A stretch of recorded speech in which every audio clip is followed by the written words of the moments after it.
Mau yang mana sesungguhnya kita kawinkan? Mau menggabungkan cabai besar dengan cabai rawit bisa. Artinya besar kita perpedas atau rawit kita perbesar gitu ya. Bisa seperti itu. Kita tinggal kawinkan, tinggal belajar metode persilangannya.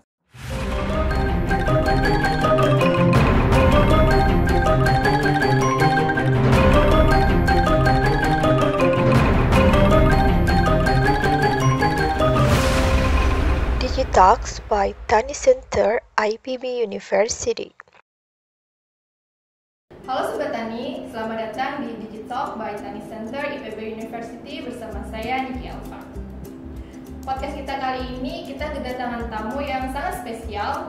Beliau merupakan salah satu guru besar dari Departemen Agronomi dan Hortikultura Fakultas Pertanian Institut Pertanian Bogor yang sudah sangat terkenal sebagai seorang pemulia cabai.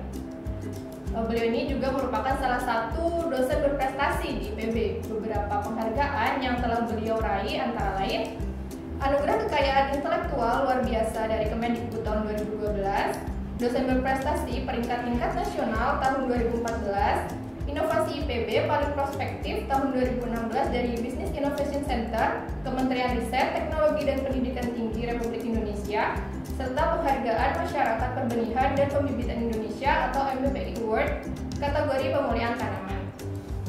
Salah satu inovasi atau karya beliau yang sangat terkenal di masyarakat adalah cabai pelangi.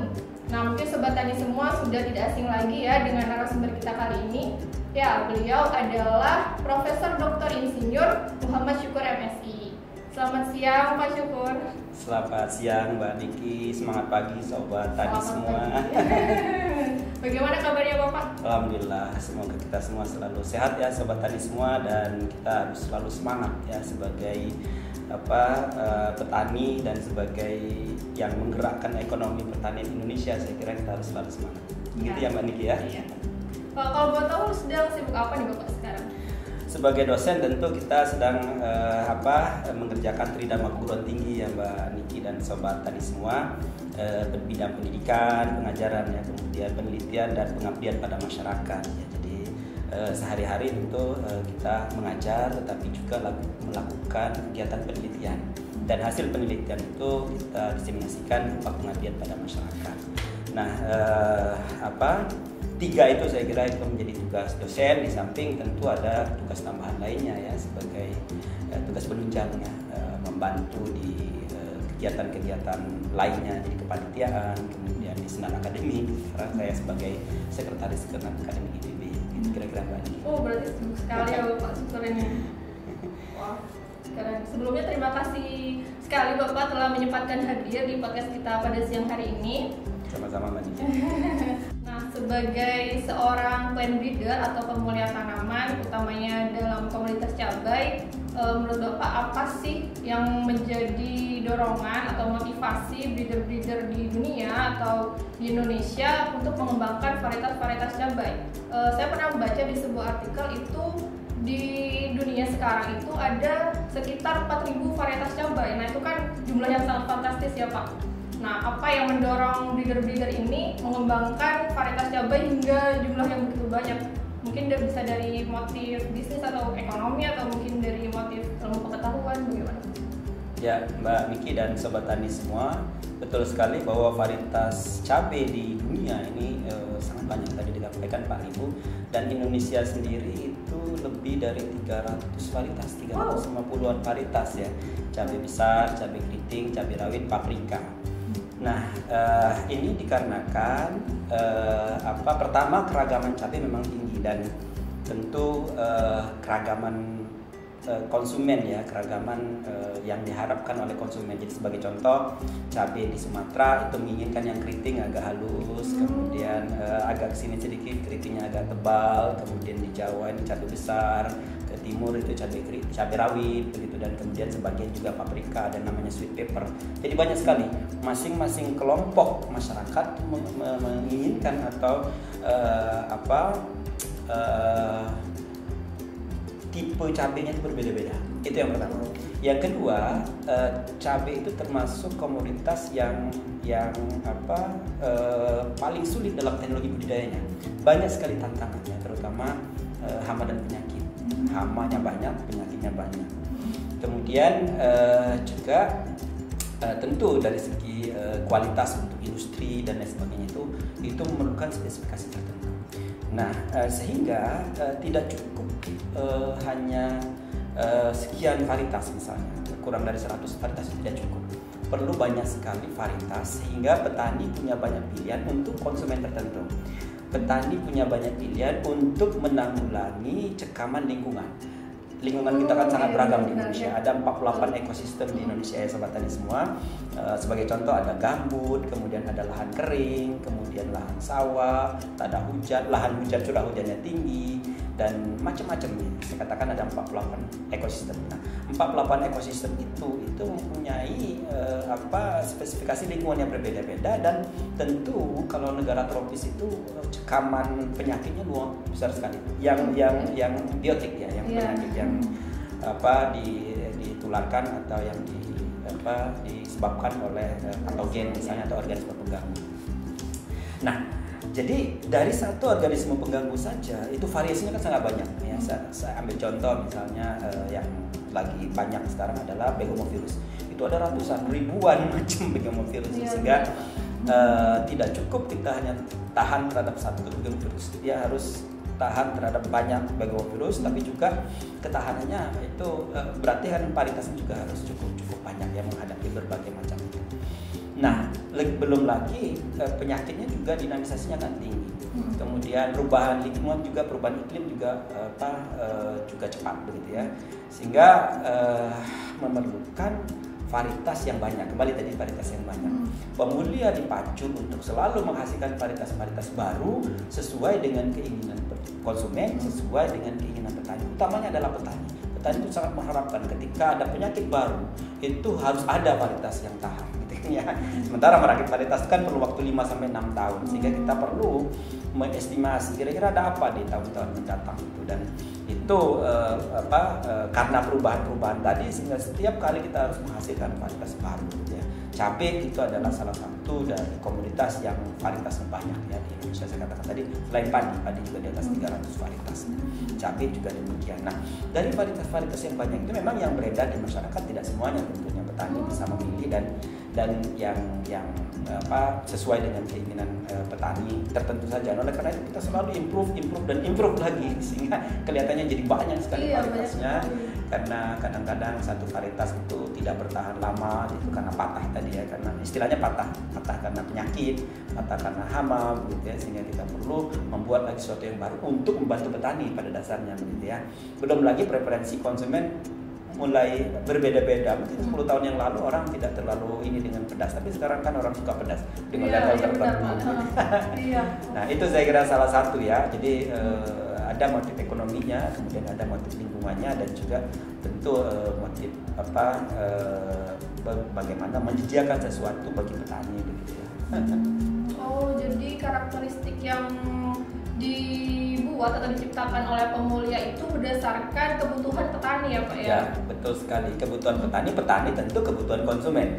Oh iya. Petani Sumatera itu konsumen Sumatera, kita harus menyiapkan tipe atau varietas cabai yang sesuai dengan konsumen Sumatera. Petani Jawa demikian juga. Kemudian ada petani yang menyediakan untuk industri, karena industri ada industri saus, ada industri untuk cabai kering, cabai bubuk, mie instan misalnya itu perlu yang itu, atau juga horeca gitu ya, kafe atau restoran, kemudian juga warung-warung di warung pecel lele misalnya itu menggunakan itu spesifikasi cabai tertentu. Tidak semua cabai bisa masuk ke sana, sehingga variasinya sangat tinggi ya cabai itu. Ya. Indonesia itu adalah center of diversity untuk cabai itu luar biasa banyak karena konsumen kita masing-masing menginginkan tipe yang berbeda-beda. Kira-kira begitu. Oh, berarti ada karakter-karakter tertentu juga ya Pak yang dicari oleh masyarakat atau petani mengenai varietas tertentu yang dikeluarkan seperti itu. Ya betul sekali Mbak Niki dan Sobat Tani semua. Jadi kita sebagai Pemulia itu memperhatikan keinginan konsumen akhir tentu ya, ibu rumah tangga, kafe, kemudian tadi horeca dan industri. Nah petani itu mempunyai keinginan sendiri. Jadi kalau konsumen akhir misalnya dari segi kualitas, kepedasan pada level tertentu. Kemudian ibu-ibu tadi walaupun cabenya pedas, kalau bentuknya tidak mulus, tidak menarik, itu nggak akan dibeli gitu ya. Sehingga kualitas buah itu juga harus sesuai dengan preferensi ibu. Pedas tapi mulus, bagus. Di luar negeri sih mereka nggak peduli dengan bentuk ya. Kalau kita sangat peduli dengan bentuk, harus mulus, lurus gitu ya. Kalau ibu-ibu itu nyarinya seperti itu di pasar. Sehingga kita harus menyiapkan yang seperti itu. Jadi karakteristik cabai yang unggul itu harus mencakup juga kualitas yang baik. Nah di lain pihak petani menginginkan yang memang produktivitas tinggi pasti, karena itu hubungannya dengan keekonomian ya. Mereka sudah mengeluarkan biaya besar, harus produktivitas yang tinggi. Perlu diketahui cabai itu biayanya sangat tinggi untuk per hektar untuk budidaya ya, inputnya 100-120 juta ya bagi petani, sehingga betul harus produktivitas tinggi. Sehingga kita harus membuat cabai yang produktivitas tinggi. Nah, bagaimana agar produktivitas tinggi? Tentu dia harus daya adaptasi dan juga ketahanan terhadap penyakit. Jadi karakter utama produktivitas tinggi, kemudian tahan terhadap penyakit, kemudian juga mempunyai kualitas yang baik sesuai dengan keinginan konsumen. 3 utama itu untuk merakit kualitas cabai. Sehingga bagi pemulia sekalian, saya katakan pemulia kan tidak harus dari perguruan tinggi, bisa sobat tani, bisa milenial, bisa petani pemuda itu bisa melakukan itu dengan memperhatikan 3 hal tadi. Itu kira-kira Mbak. Oh iya, tadi kan berbicara mengenai produktivitas, berarti ini hubungannya cabai sebagai bahan pangan ya Pak? Ya. Nah kan sekarang nih trennya ada cabai sebagai tanaman hias. Nah itu kira-kira karakteristik yang dicari itu seperti apa? Nah betul sekali sekarang Mbak Niki, ya betul sekali pertanyaannya tadi, bahwa ada varietas-varietas cabai yang orientasinya memang ke arah petani yang menghasilkan buahnya yang untuk dijual.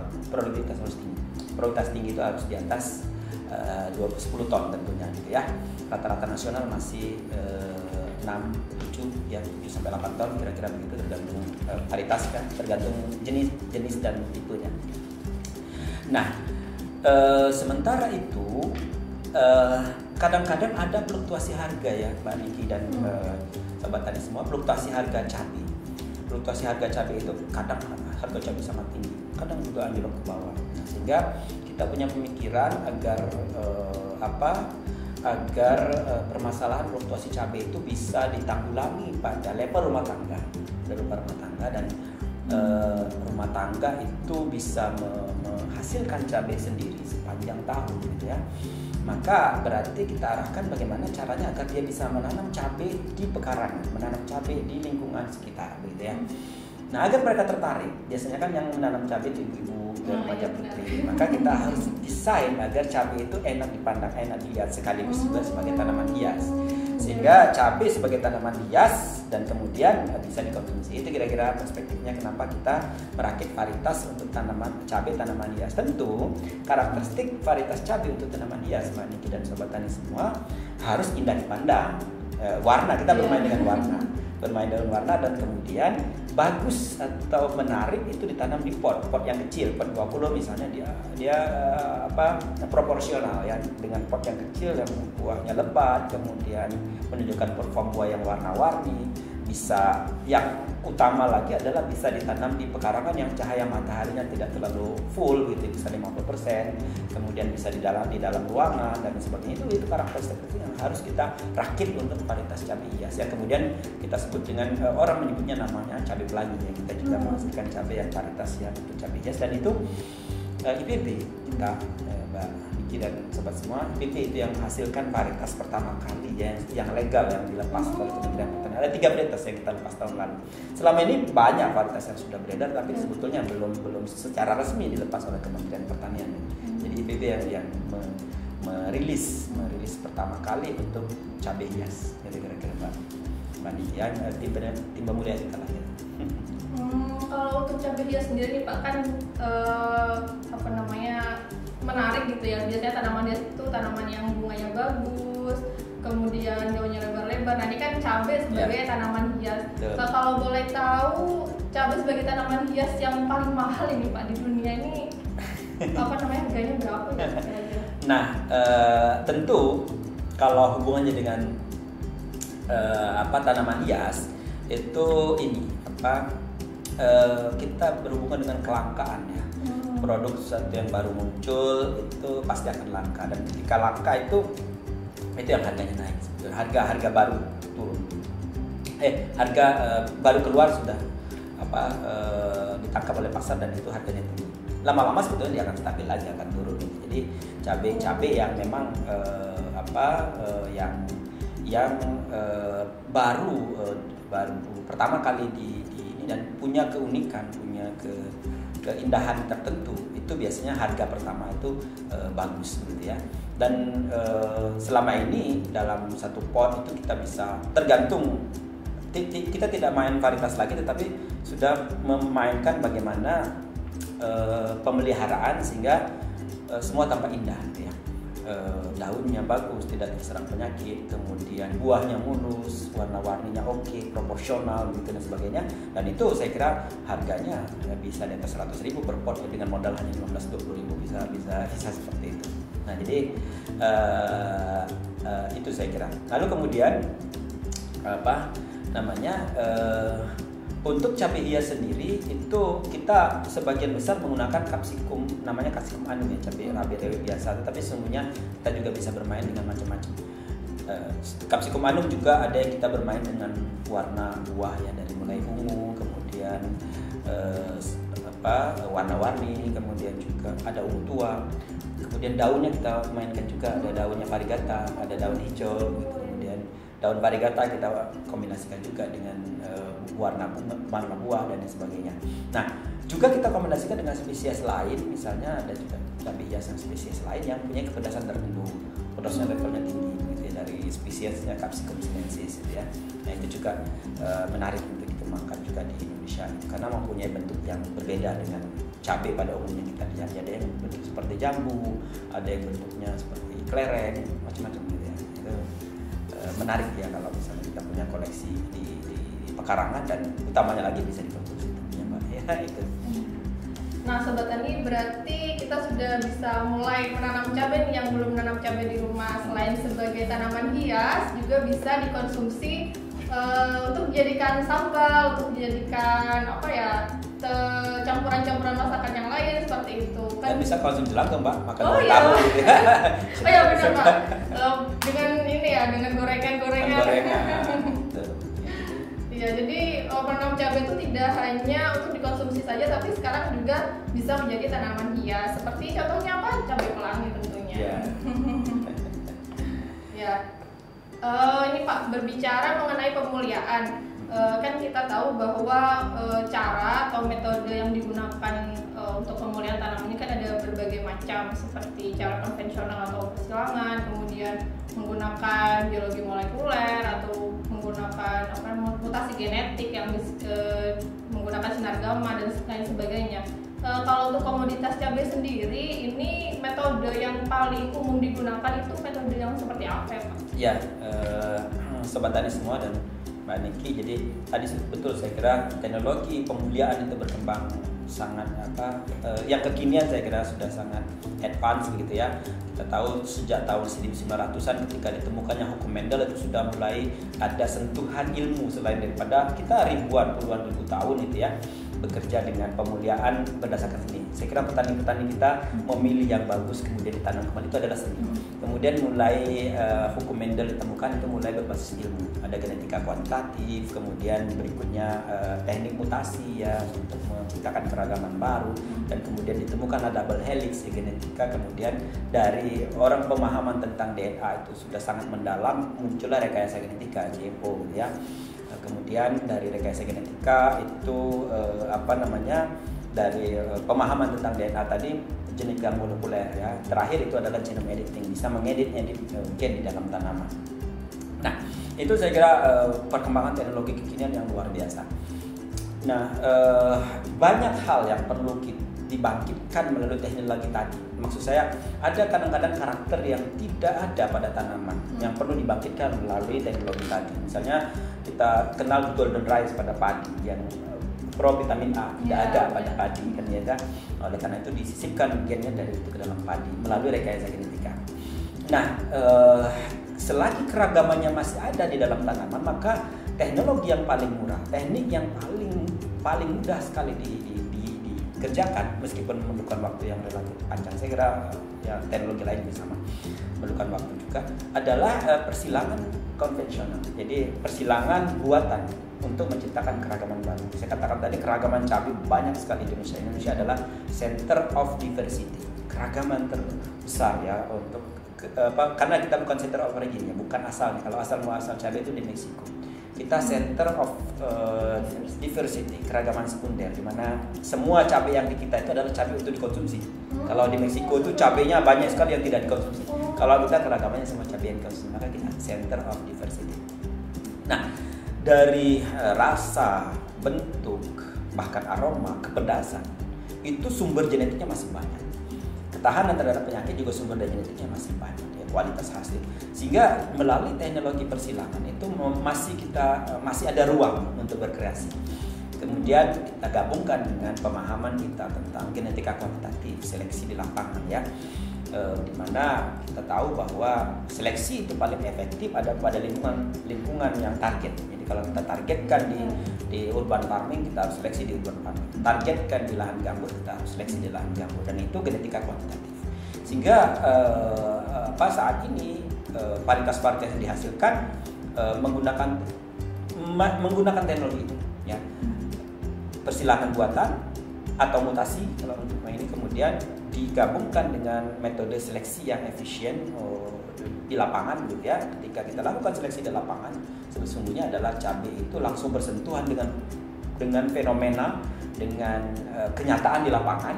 Yang survive itu yang bertahan, itu yang kita lanjutkan. Jadi sampai saat ini teknologi persilangan buatan dan seleksi tadi itu masih merupakan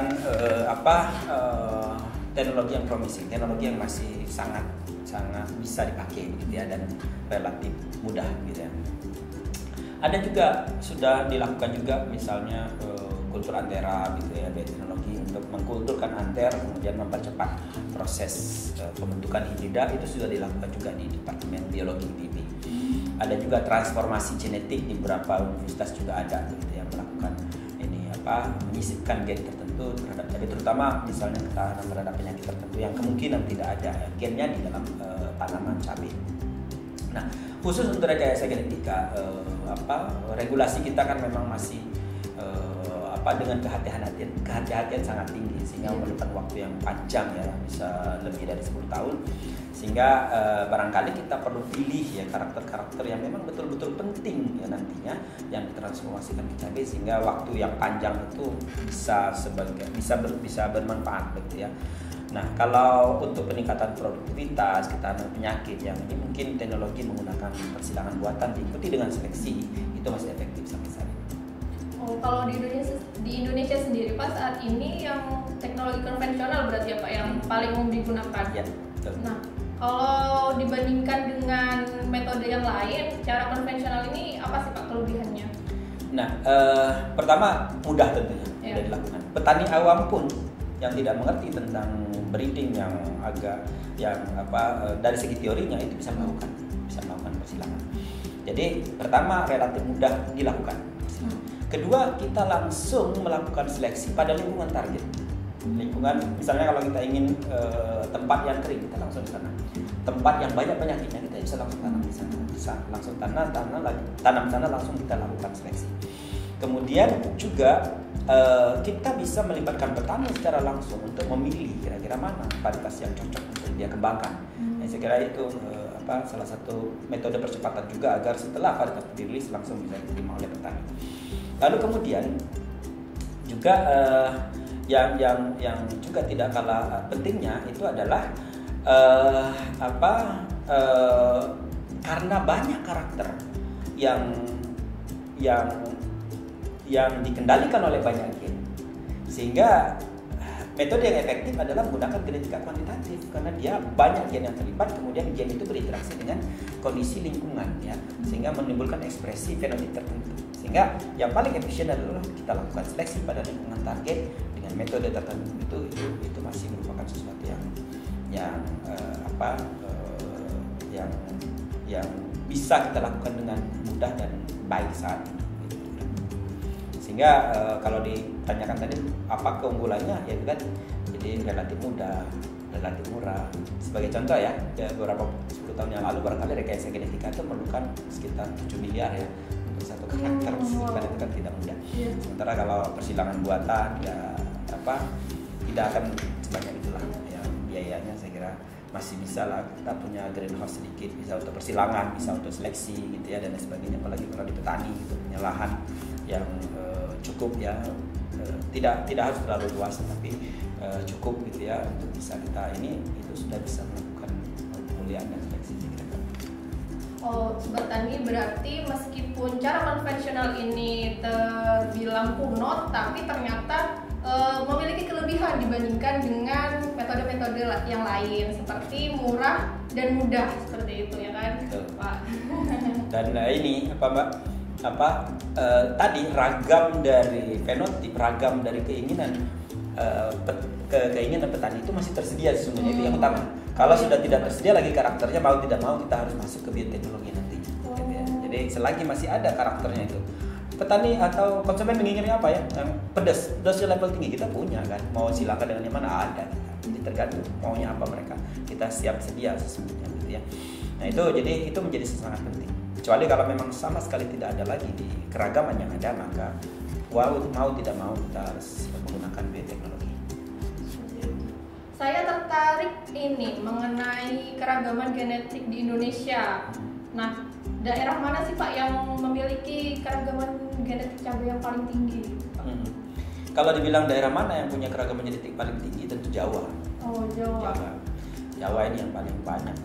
Karena keragaman genetik itu kan, karena kita adalah keragaman genetik center of diversity ya. Yang ditanam oleh petani adalah untuk konsumen, untuk dikonsumsi. Sehingga daerah yang paling banyak keragaman permintaannya, cabai besar, keriting, rawit, paprika, ya Jawa. Semua orang minta itu. Kenapa? Karena dari semua provinsi ya sebagian besar ngumpulnya di Jakarta, di Jawa. Ada yang paprika ya di Jawa orang mau. Di daerah lain belum tentu mau. Ya, cabai yang sangat pedas ya di Jawa juga yang paling mau. Tempat lain ada juga mungkin di Sulawesi, tapi orang Sulawesi yang ada di Jawa pengen yang seperti itu. Orang Sumatera yang ada di Jawa pengen yang cabai keriting yang seperti itu. Sehingga ngumpul keragaman genetik yang paling besar itu ya di Jawa ya memang. Tapi memang keragaman genetik yang ada di masyarakat adalah keragaman genetik yang untuk dikonsumsi, untuk dipasarkan. Nah, untuk keragaman yang lain saya kira adanya di para pemulia, adanya di para yang memelihara plasma nutfah, yang lembaga-lembaga penelitian ya, BB Biogen saya kira, dan Balai Penelitian Sayuran dan Balai Sari Lembang, kemudian di beberapa perusahaan swasta mereka juga mengkoleksi itu. Tadi kan Bapak mengatakan bahwa di Indonesia sendiri itu ada 300 varietas cabai ya Pak? Betul. Nah itu dari 300 varietas itu yang hasil dari pemulihan itu sekitar berapa itu Pak? Dari 300 semuanya hasil pemulihan. Oh, 300 Jadi, itu hasil pemulihan. varietas yang dihasilkan adalah semua hasil pemulihan. Nah, tinggal sebetulnya berapa persen yang ada yang betul-betul dihasilkan oleh dalam negeri dan luar negeri. Ya. Jadi memang mungkin tidak sampai 10% saya kira yang impor ya. Awal-awal mungkin ada berapa yang impor dari beberapa negara. Tetapi belakangan kita sudah bisa menghasilkan sendiri gitu ya. Mengapa kita harus menghasilkan sendiri? Karena kunci sukses dari pemuliaan itu tadi adalah kita seleksi pada lingkungan target, ya. Kita seleksi pada lingkungan yang kita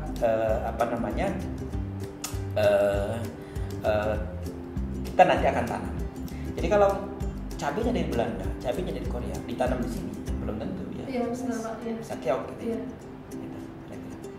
Nah, sebagai seorang breeder cabai nih Pak, ada nggak Pak varietas cabai yang menurut Bapak itu paling menarik? Mungkin dari segi ketahanan terhadap OPT, ketahanan terhadap kekeringan atau yang lainnya seperti apa? Yang saya hasil maksudnya? Iya, menurut dari seluruh? Dari secara umum aja sih. Ya, tentu kita ada varietas-varietas yang kalau kita amati di level petani itu yang selalu ditanam.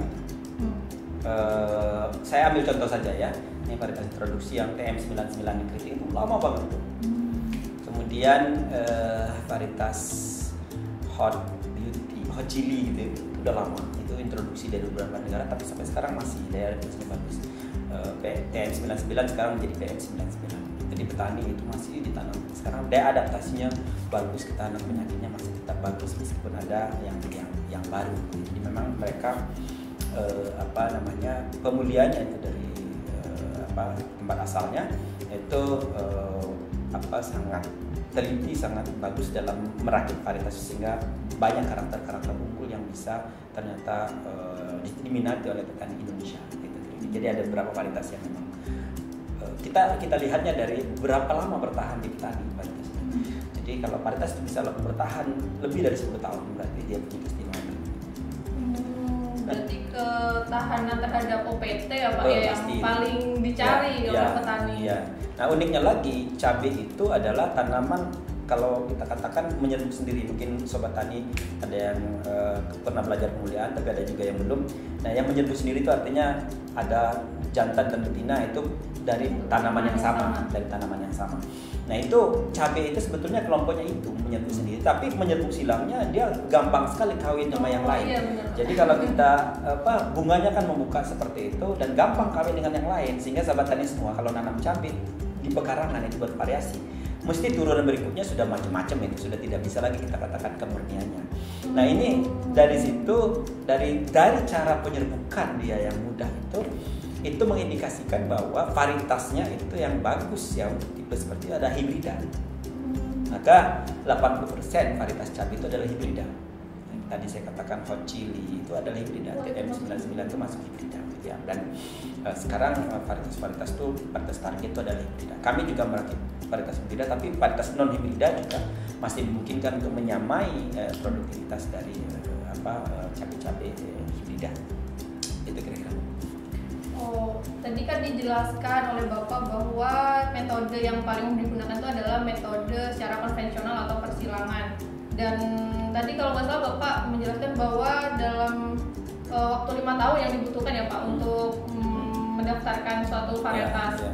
Nah, bisa dijelaskan tidak Pak proses-proses pemuliaan cabai menggunakan metode konvensional atau persilangan? Secara singkat saja mungkin agar sobat tani mendapat gambaran seperti itu. Sobat tani semua, jadi kita awali dengan memilih tetua. Mau yang mana sesungguhnya kita kawinkan? Mau menggabungkan cabai besar dengan cabai rawit? Bisa. Artinya besar kita perpedas atau rawit kita perbesar gitu ya. Bisa seperti itu. Kita tinggal kawinkan, tinggal belajar metode persilangannya, silakan dilihat di YouTube. Ada persilangan cabainya ada. Nah, kemudian modalnya hanya pincet yang kita kawinkan. Kemudian setelah dapat generasi pertama hasil persilangan, kita lihat bahwa hasil perkawinan temukan dari perform tanamannya akan kelihatan. Kalau karakter dari bapak dan ibunya sudah masuk ke tanaman F1 kita sebutnya, maka berarti sudah hasil perkawinan. Nah, kemudian kita lanjutkan ke generasi kedua, ketiga, keempat, kelima, itu sampai generasi 6, 7 ya, sampai 3 tahun, 4 tahun lah kira-kira. Itu sudah kita sebut dengan galur murni nantinya. Tapi pemurniannya betul-betul harus kita jaga agar tidak kawin sama yang lain, itu masalahnya. Jadi bisa kita sungkup menggunakan kelambu atau kita tanam di greenhouse atau kita tanam sendiri-sendiri gitu di pot yang kira-kira tidak akan tercampur atau tidak kawin dengan yang lain. Jadi selama 4 tahun kita bisa mendapatkan galur murni istilahnya. Baru kemudian kita uji deh hasil lanjut kita deskripsikan varietasnya, kemudian kita bisa daftarkan Kementerian Pertanian namanya, kemudian kalau punya keunggulan kita perlu bandingkan dengan varietas pembanding. Kalau dia punya keunggulan dibandingkan varietas pembanding, maka varietas itu bisa dilepas. Jadi kita bisa tanam di satu lokasi, pelepasan satu lokasi, atau tanam di 3 lokasi di level tertentu, dataran rendah, dataran medium, atau dataran tinggi. Dataran rendah saja misalnya di bawah 400 meter, maka ditanam di 3 lokasi itu bisa membuat deskripsi varietas dan kemudian bisa kita usulkan pelepasan varietas di Kementerian Pertanian. Jadi perlu waktu 5 sampai 7 tahun, ya 5 sampai 10 tahun kalau misalnya agak molor sedikit. Jadi paling cepat 5 tahun sudah ada varietasnya. Itu secara konvensional bisa kita lakukan seperti itu. Tapi sesungguhnya kalau kita mengerjakan terus-menerus begitu ya, setelah varietas dilepas tahun ke-6 melepas lagi yang baru. Jadi bisa setiap tahun kita bisa melakukan pelepasan varietas ya. Nah, tapi sobat tani semua, untuk menghasilkan varietas tertentu, sumber tetuanya kita sebut dengan tetua bapak dan ibu itu betul-betul harus kita pikirkan. Kita mau menggabungkan karakter mana dengan mana, itu hal yang utama karena varietas ini akan jadi 5 tahun kemudian.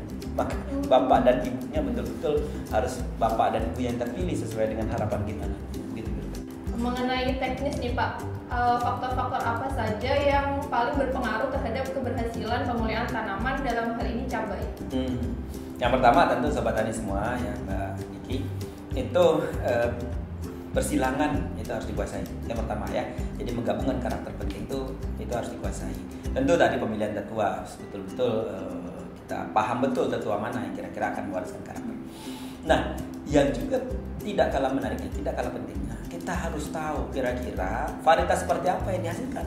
Ya, mau yang produktivitas tinggi. Produktivitas tinggi itu dicapai dengan seperti apa? Jumlah buah kah? Bobot buah per tanaman kah? Perform tanaman kita harus kuasai. Jadi sobat tani kalau ingin melakukan pemulihan cabai harus kuasai dulu. Kita menginginkan cabai seperti apa performnya. Nah dari situ kita bisa menggabungkan antara teknik-teknik yang sudah kita ketahui melalui berbagai sumber maupun juga sense seni kita. Jadi di lapangan kita sudah langsung bisa melihat, oh yang ini yang bagus, kita bisa lanjutkan. Itu saya kira seni dalam berbagai aktivitas pemulihan itu menjadi sangat penting. Cabai juga begitu. Yang karakter-karakter tertentu tidak bisa kita ukur, tidak bisa kita timbang. Jadi misalnya tidak terlalu tinggi, tidak terlalu pendek, tidak terlalu lebar, tidak terlalu sempit, tidak terlalu itu adalah seni.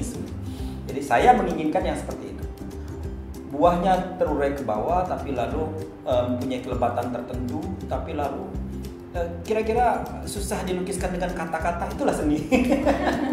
Ya kan? Itu harus dikuasai. Ya, itu harus seorang pemulih harus menguasai hal-hal semacam itu. Yang kita sebut dengan ideotype. Ideotype dari cabai yang mempunyai produktivitas tinggi dengan kualitas terbaik itu harus dikuasai. Hal itu yang penting bagi seorang pemulia atau siapapun juga yang akan melakukan aktivitas pemulihan cabai yang berminat untuk hal itu. Seperti itu ya Pak. Kalau mengenai hambatan-hambatan yang ditemui dalam pemulihan cabai ini apa saja nih Pak? Mungkin dari segi teknis bisa, atau mungkin dari segi administrasi mungkin kan untuk pendaftaran kan itu cukup memakan waktu yang lama ya Pak. Jadi betul sekali Mbak Niki aja, sahabat semua, banyak keluhan juga bagaimana merilis varietas karena kan prosesnya agak relatif panjang, memerlukan biaya. Tentu biaya ya, siapapun juga yang bekerja di bidang pemulihan memerlukan biaya, kesabaran, kesabaran yang tinggi, biaya yang tinggi.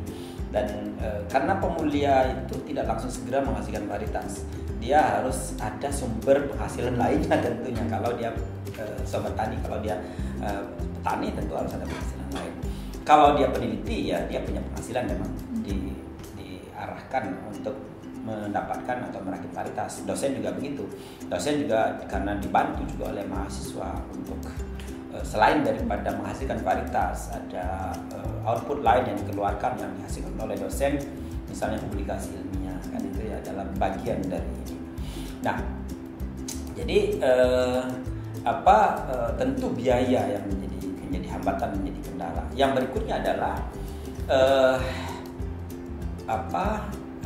kita harus punya lokasi tempat seleksi yang bagus.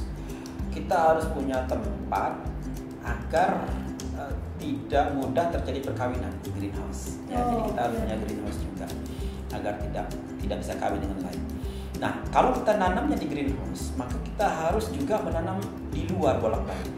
Di greenhouse agar dia tidak kawin memurnikannya, tapi harus ditanam juga di luar agar dia beradaptasi. Tidak bisa kita di greenhouse terus karena nanti dia beradaptasi di greenhouse. Harus di luar, keluar masuk namanya shuttle breeding. Nah, jadi shuttle breeding itu mengeluarkan masuknya. Jadi di lingkungan target masuk lagi ke greenhouse terus seperti itu dan seterusnya. Jadi ada hal-hal yang menjadi kendala yang menurut saya sih kendala itu harus disikapi sejak awal. Kita harus sudah ini. Lalu kemudian juga begini Mbak, kadang-kadang pemuda sudah menargetkan ini karakteristik cabai ya, menargetkan varietas ini sudah senang nih perform di generasi kedua, generasi ketiga udah bagus, wah calon varietas bagus. Tapi generasi keempat, kelima memble ya turun. Itu bisa terjadi pada cabai. Karena kadang-kadang semakin murni ya, semakin mengarah ke galur murni, semakin berkumpul gen-gen yang resesif itu istilahnya kalau dalam genetika, maka performnya akan semakin menurun nanti. Nah, oleh karena itu jangan senang dulu pada level generasi kedua, ketiga itu ada bagus, sampai kan dulu dia fix sampai generasi keenam baru kita yakin dia bagus, baru kita katakan bagus. Itu kadang-kadang menjadi masalah bagi kita karena kita sudah senang di generasi kedua, ketiga ada dapat tiba-tiba 5, 6 padahal tahun keempat, tahun kelima itu ternyata tidak sesuai dengan harapan kita. Jadi yang paling menjadi kendala utama itu biaya ya Pak ya.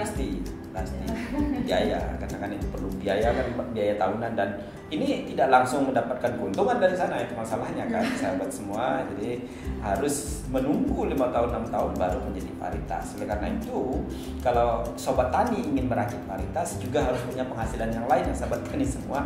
Ini adalah bukan pekerjaan utama dari sini, tapi harus ada juga, harus ditopang ala penghasilan lainnya. Bagus kalau sobat tani punya penghasilan rutin dari tempat-tempat tertentu, mungkin dari cabai juga, budidaya cabai, tapi lalu ada bagian yang untuk melakukan itu perakitan varietas. Atau sobat tani ibu-ibu yang hobi untuk ngawin-ngawinkan macam-macam ini, silakan, nggak apa-apa. Kalaupun tidak bisa mengawinkan secara langsung ya sobat semua, dekatkan saja di antara banyak itu, lalu panen yang ini, kalau dia sudah beragam bawahnya berarti udah kawin semuanya. Itu gampang sekali. Karena ada perkawinan silang. Mudah sekali dia kawin, mudah selingkuh.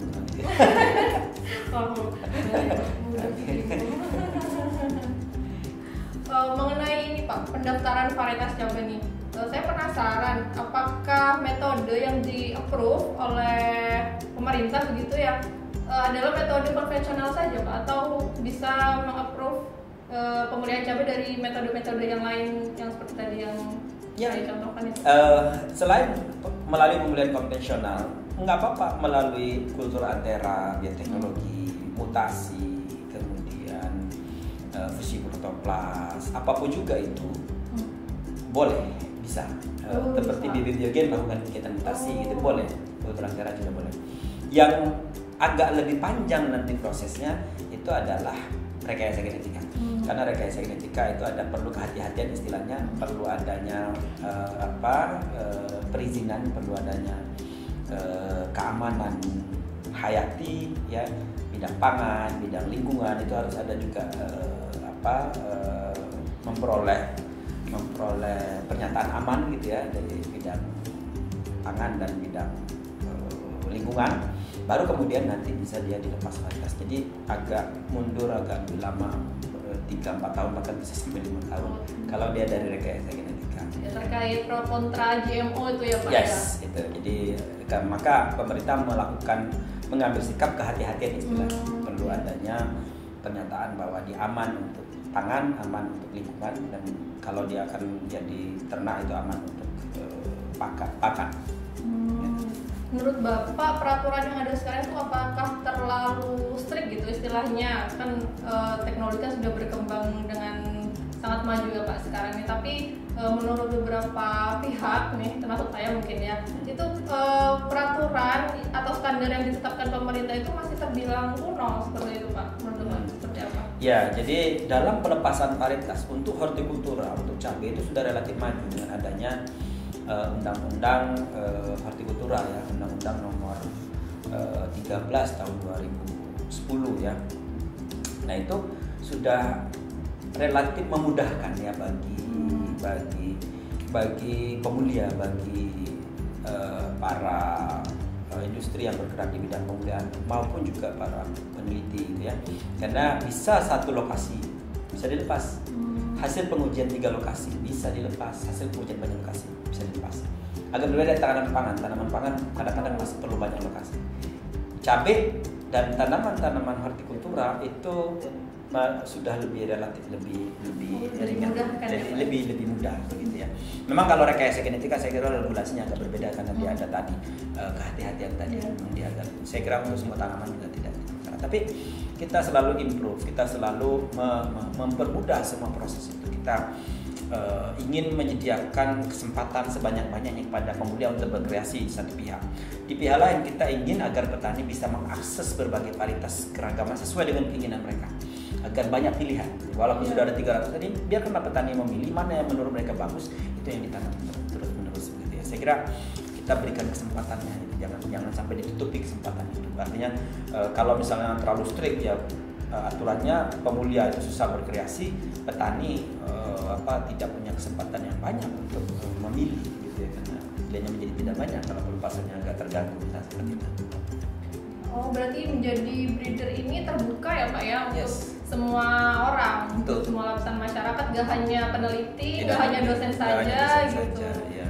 siapapun juga yang mau bergerak di bidang ini, saya kira kita sudah pernah juga. Kebetulan saya Ketua Umum Perhimpunan Ilmu Pemulihan Indonesia ya. Kita ada memberikan Indonesian Breeder Award yang pertama tahun 2019. Ada juga petani pemulia saya kira ya yang mendapatkan itu, gitu, yang mendapatkan penghargaan itu ya dari teman-teman AB2TI, itu ada juga yang dapat itu. Tentu dari pemulia dari perusahaan atau pemulia dari perguruan tinggi dan ini. Tapi concern kita adalah bagaimana semua orang yang tertarik untuk masuk ke pemulihan ini punya kesempatan gitu ya, termasuk tadi petani pemulia gitu ya. Jadi kita sangat support kalau ada petani pemulia yang tertarik gitu. Termasuk ibu-ibu kalau mau ngawin kan silakan saja gitu ya. Kalau di Thailand atau di banyak negara itu petani-petani pemulia itu sangat kreatif dalam melakukan persilangan pada tanaman hias gitu ya. Saya kira di Indonesia kita perlu juga support kalau misalnya ada petani yang seperti itu.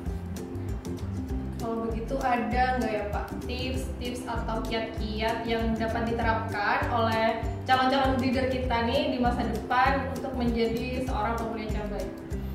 Baik, sobat semua ya, pemulia cabai maupun pemulia untuk tanaman manapun juga gitu yang Anda sukai gitu ya. Tapi kalau Anda bisa ada pemeliharaan cabai, bisa melihara tanaman cabai, tanaman lain barangkali relatif mudah gitu ya. Ini promosi. Nah, yang pertama kali Anda harus siapkan ya, apapun juga tanamannya adalah menguasai tanamannya gitu ya. Tanamannya akan seperti apa? Itu tips yang pertama. Jadi kita dengan menguasai tanaman, kita tahu kira-kira perform tanaman yang seperti apa yang dituju, yang kita sebut dengan tipe tanaman itu harus kita betul-betul rumuskan. Jadi Anda harus kuasai kira-kira tanaman ini kalau saya ambil, saya tanam lagi akan seperti apa. Itu juga harus dikuasai. Dari perform tanaman, mulailah kita melihat kita akan memilih apa. Kalau metode konvensional paling murah, maka kita belajar persilangan buatan.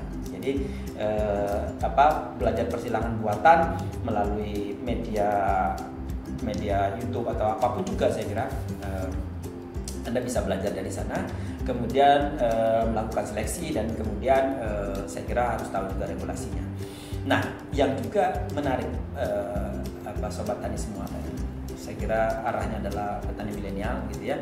Anda bisa memberi nama kepada varietas itu.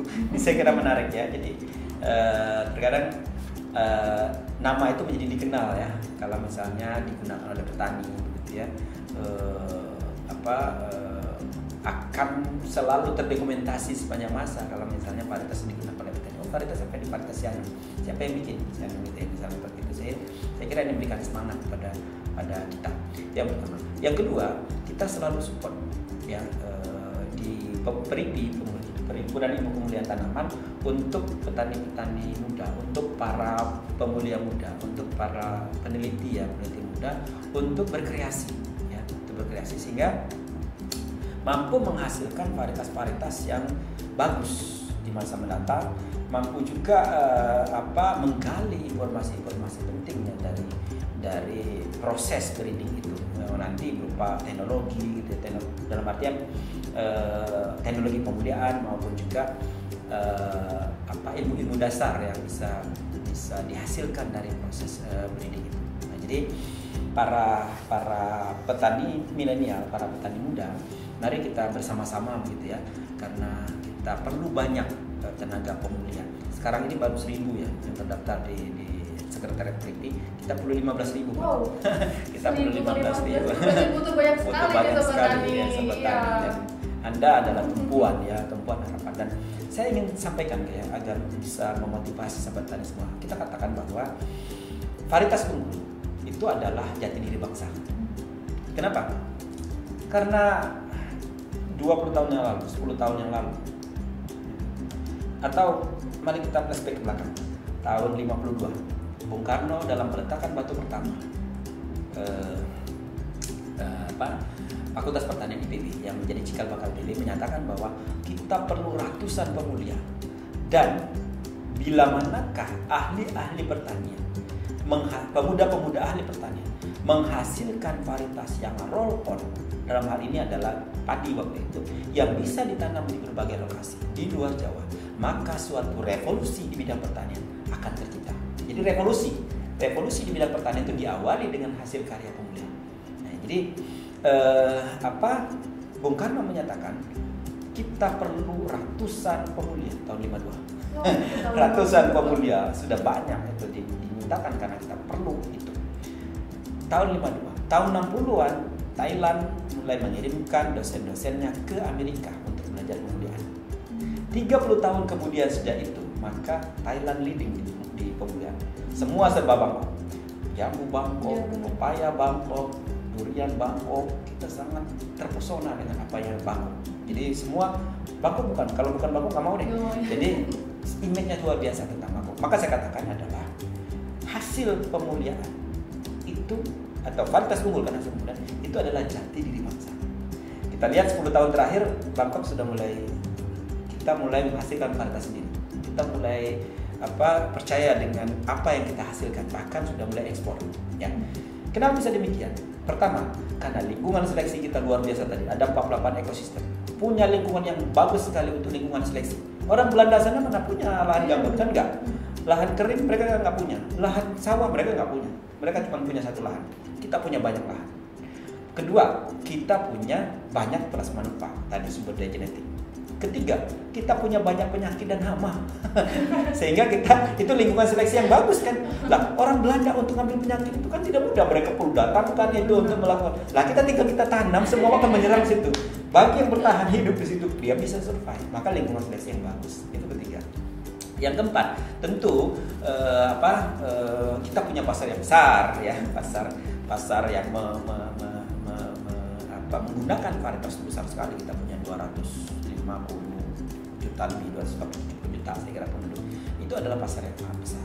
Pasar petani kita juga sangat besar, sehingga orang luar itu sangat tertarik untuk mendiseminasikan varietas-varietas mereka dari luar. Nah, tapi saya katakan tadi varietas-varietas dari luar belum tentu bagus beradaptasi. Biasanya kita perlu adaptasikan dataran tinggi. Kita punya lingkungan seleksi yang bagus, kita punya sumber daya genetik yang bagus, kita punya pasar yang bagus, maka sumber daya pemuda ini yang sangat penting untuk mengelolanya semua. Kira-kira itu. Dari 15.000 yang dibutuhkan masih ada 1.000 ya. Jadi baru ada 1.000. Nah, jadi sobat tani semua, peluang menjadi pemulia tanaman di Indonesia ini sangat terbuka lebar nih. Ya, betul. Betul sekali ya sobat tani semua. Tadi saya sudah sampaikan semuanya ya, bahwa Anda lah yang nanti akan menjadi tumpuan bagaimana masa depan bangsa kita ya, karena masa depan bangsa kita adalah pertanian, agriculture. Ujung tombak dari agriculture adalah varietas di depannya. Semua revolusi itu berhubungan dengan varietas.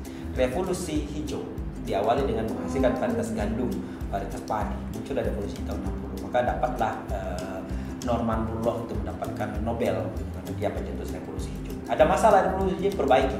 Revolusi hijau lestari, revolusi hijau berkelanjutan. Sekarang jadi revolusi hijau. Revolusi hijau. Nah, itu semua berawal pada varietas unggul. Dan ke depan di era 4.0, nanti mungkin 5.0, tetap kita harus menemukan varietas yang daya adaptasinya bagus di sana. Kalau kita semua berbasis IT, ya, maka kita perlu berarti varietas yang keseragamannya tinggi dan daya adaptasinya bagus di situ. Dan memang kalau kita akan bertanam di ruangan, akan bertanam dimanapun, kita harus perlu create varietas yang semacam itu. Tidak bisa kita mengandalkan varietas yang adaptasinya sekarang. Ke depan berarti adalah masa depan, tergantung pada varietas yang akan dihasilkan di masa depan. Pak, untuk membakar semangat sobat tani semua yang menjadi calon-calon breeder Indonesia di masa depan nih Pak, bisa diceritakan tidak ya Pak, proses atau pengalaman Bapak mengembangkan varietas cabai pelangi atau mungkin varietas lain yang berkesan nih buat Bapak? Ya, tadi belum terbakar ya. Biar semakin terbakar. Semakin terbakar ya. Nah, jadi sobat tani semua, tadi saya sampaikan bahwa adalah varietas unggul adalah jati diri suatu bangsa, gitu ya. Nah, oleh karena itu saya mulai masuk ke bidang pemuliaan sejak jadi dosen saya tahun 2000, gitu ya. Mahasiswa saya waktu itu masih mahasiswa S2. Maka saya masuk ke bidang pemuliaan dan mulai merakit varietas. Saya konsisten dengan cabai 1, cabai 2, cabai 3, total jadi cabai-cabean gitu. 1, 2, dan terakhir adalah cabai hias begitu ya. Nah, dari cabai kita bisa bergerak ke komoditas lain dan banyak varietas akhirnya dihasilkan. Dari cabai saya bisa menghasilkan publikasi, lebih dari 170-an publikasi. Dari cabai saya bisa menghasilkan buku, banyak buku tentang cabai. Dari cabai saya bisa alhamdulillah mendapatkan berbagai penghargaan tadi. Anugerah kekayaan intelektual luar biasa yang bisa untuk modal umroh. Kemudian dosen berprestasi peringkat 1 nasional. Waktu itu para penilai itu sangat terkesan dengan cabai-cabai baru, cabai hias yang warnanya ungu yang belum pernah ada waktu. Belum media sosial kan belum begitu seintens ini. Tahun 2014 mereka sangat ada yang seperti ini, sehingga menyebabkan mereka lebih sangat tertarik dengan itu. Itu dari cabai. Dan kemudian tentu apa yang dihasilkan itu yang jauh lebih menyebabkan kita bersemangat adalah ketika varietas kita itu digunakan oleh petani. Nah, gitu ya. Misalnya ketika saya ke sana gitu ya, ke petani, ke Bali, saya pernah ke Bali, saya pakai ini. Sampai ke sana dia nanam cabai hias gitu ya. Saya tanya, "Pak, cabai hias?" "Iya, ini cabai IPB." "Siapa yang menghasilkan, Pak?" "Itu ada Prof Syukur namanya gitu ya." "Bapak pernah ketemu orangnya?" "Enggak." Di depan Bapak ini sekarang. Ini Pak Syukur gitu. Luar biasa dia. Itu pertama dia sangat exciting. Dia langsung ketemu saya dan saya sangat juga sangat exciting karena petani yang jauh sekali di Bali sana kenal dengan nama saya gitu ya. Itu saya kira itu adalah sesuatu ya sobat semua, sobat tani semua, itu adalah sesuatu. Ya, ketika karya kita itu ada di petani itu sesuatu. Itu yang pertama. Yang kedua, hasil dari cabai, hasil dari penelitian saya menghasilkan suatu buku, misalnya buku sampai mana-mana. Buku pegangan mahasiswa teknik pemeliharaan tanaman itu sudah sampai ke mana. Ketika saya menjadi kuliah umum di satu tempat, ada mahasiswa yang datang, "Pak, saya ini tanda tangan ya ini." Itu juga merupakan kebanggaan ya. Ada di suatu pameran ketika ada anak-anak muda, saya bilang, "Dari mana kamu?" "Dari ini." Perasaan pernah lihat muka bapak gitu. "Baru ngarang buku ya Pak?" Foto dong Pak. Ada fotonya bersama-sama dengan mahasiswa, mereka membaca buku saya. Jadi itu suatu kebanggaan sendiri bagi kita bahwa apa yang kita hasilkan itu dapat digunakan oleh masyarakat. Oleh karena itu, mari ya sahabat semua, sahabat tani semua, kita melakukan suatu karya. Kita melakukan dalam hal ini pemulihan, kita melakukan aktivitas pemulihan yang mudah-mudahan nanti digunakan oleh petani. Dan ketika itu digunakan oleh petani, maka suatu kebanggaan sendiri. Dan yang penting lagi saya kira ya, misalnya paya kalina ya, paya kalina dihasilkan oleh Prof Suryani Sujibrati. Mudah-mudahan apa yang selalu digunakan oleh petani paya kalina itu adalah amal jariah. Menurut Pak Hadrial, varietas itu adalah amal jariah. Ketika petani menanam, meningkatkan produktivitas, mereka senang, maka selalu mengalir ke pahalanya. Saya kira itu tujuan akhir ya. Tujuan akhir dari setiap aktivitas kita tentu adalah mendapatkan ridho. Gitu ya. Amal jariah adalah salah satu ridho dari apa yang kita hasilkan. Itu kalian, saya kira. Wah, inspiratif sekali nih ya Sobat Tani. Jadi menjadi pemulia itu tidak hanya dikenal oleh masyarakat, tapi juga menghasilkan karya yang dibutuhkan dan dipakai oleh masyarakat. Selain itu yang tidak kalah penting, mendapatkan amal jariah ya Pak. Betul sekali. Jadi tidak hanya dunia kita, mudah-mudahan kita dapatkan apa yang kita dapatkan di dunia, tapi juga akhirat. Iya, keren sekali menjadi pemulia itu ya. Ini Sobat Tani. Jadi kayaknya tidak ada alasan bagi Sobat Tani untuk tidak berkeinginan menjadi seorang pemulia tanaman nih. Ya. Betul Mbak Niki. Kita tunggu ya. Mari kita jumlahnya kita cukupkan menjadi 15.000. Iya. Menjadi 15.000 di Indonesia. Ya. Masih 1.000, masih jauh sekali nih. Nah, apa nih Pak harapan Bapak untuk calon-calon breeder di Indonesia di masa depan? Ya, tentu di masa depan breeder-breeder Indonesia adalah tertumpu pada Anda semua yang masih muda, ya, petani-petani milenial, para lulusan-lulusan baru begitu ya. Masa depan itu ada di tangan Anda semuanya. Jadi kalau Anda tidak ambil ini, maka kalau Anda tidak isi ini semua, maka orang yang akan mengambil. Kita sudah punya pengalaman tadi saya katakan, semua serba bangkok karena kita tidak isi itu. Nah, ketika sudah mulai isi, lupa jadi bangkoknya. Coba Anda ke supermarket, masih TW itu kan adalah Taiwan, varietas Taiwan. Cabai itu cabai TW yang dikenal, cabai yang besar itu cabai TW. itu harus kita singkirkan. Dan itu Anda yang bisa melakukan itu semua di masa mendatang. Kalau Anda tidak melakukan, maka orang lain akan melakukan. Kalau tidak Anda yang menguasai itu semua, maka orang lain akan menguasai semua. Nah, oleh karena itu, mari Anda harus kuasai itu agar Anda bisa menguasai orang lain. Keren sekali. Berarti kita sebagai generasi muda ini memiliki tugas ya Pak ya, untuk semakin mengembangkan varietas-varietas yang ada di Indonesia, sehingga tidak perlu kita menggunakan varietas-varietas dari negara lain ya Pak, seperti itu. Nah, sebelum kita menutup podcast pada siang hari ini, mungkin ada closing statement dari Pak Syukur untuk sobat tani yang ada di rumah. Silakan Pak. Ya, dari tadi kelihatannya sudah banyak sekali ya keluh-keluh, banyak sekali pesan-pesan dari saya begitu ya. Nah, jadi sebagai penutup ya sahabat tani semua, bahwa bangsa Indonesia, masyarakat Indonesia, seperti juga pesan Bung Karno, sangat memerlukan pemulihan. Pemulia itu dibutuhkan dalam merakit varietas, dan varietas dibutuhkan untuk memutar roda pertanian Indonesia. Nah, dengan demikian maka mari sahabat tani ya, isi kesempatan itu. Mari sahabat tani semua masuk ke bidang itu agar masa depan itu bisa dikuasai oleh kita. Agar varietas-varietas itu nanti bisa digunakan oleh petani kita. Agar varietas itu tidak diisi oleh varietas-varietas dari luar. Saat ini saya kira sudah sangat baik ya, varietas-varietas kita sudah berjaya di Indonesia. Tapi kalau itu tidak diteruskan oleh sahabat semua, tidak diteruskan oleh generasi muda, maka di masa mendatang itu bisa bisa jadi itu akan diisi oleh orang lain. Oleh karena itu, mari kita terus semangat ya, terus untuk mengisi itu semua. Ya, tadi sudah saya uraikan semua bahwa varietas itu tidak hanya untuk dunia, tapi juga kita ikhlaskan juga untuk akhirat. Kita tunggu di bidang ini, bidang pemulihan, dan semoga Anda semua ikut bergabung dengan kami di sini.